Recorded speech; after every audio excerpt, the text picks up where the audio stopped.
Welcome to Resource Management Part C. In Part B, we have talked about qualities of a leader. If you did not watch Part B, my advice is to watch Part B first. Let's talk about competence for managerial success. Good communicator, understanding of teamwork, understand the concept of self-management, critical thinking, professionalism, crisis management, and global management skills. So let's talk about good communicator first. Always remember, according to PMI, a project manager spends 90% of his time in communicating with project sponsor, stakeholders, project team members, customers, and other people and bodies of the company.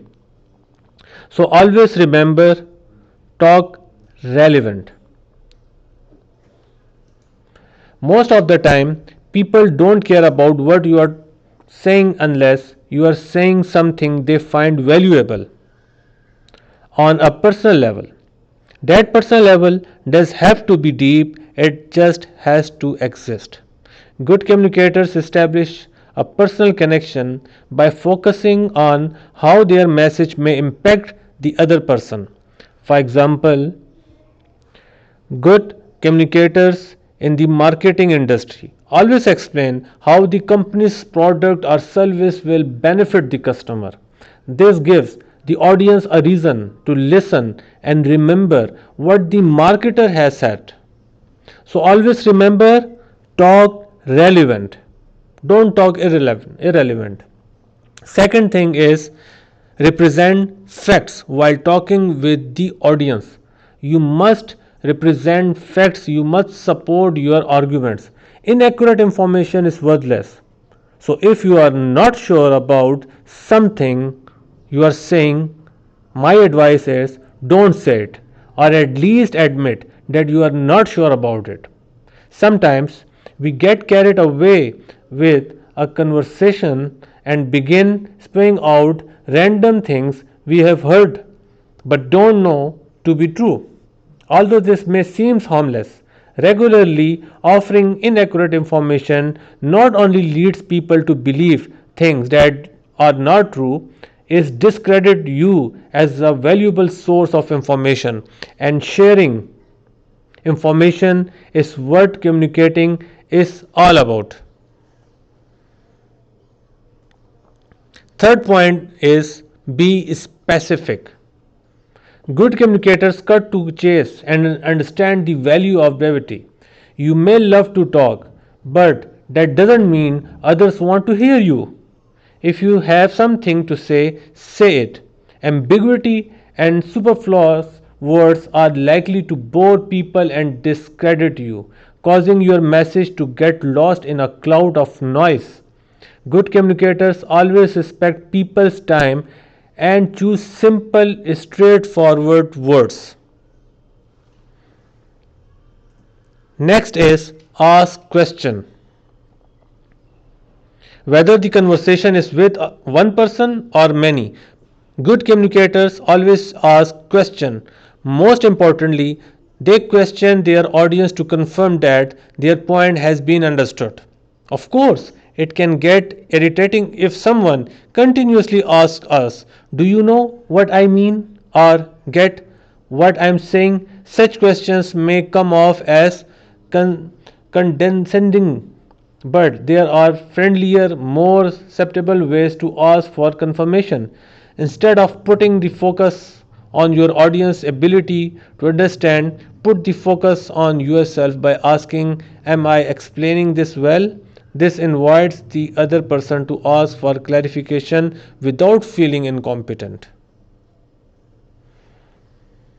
Next point is ask for clarification. While it's necessary to make sure others understand your own points, good communication also requires you to understand their points.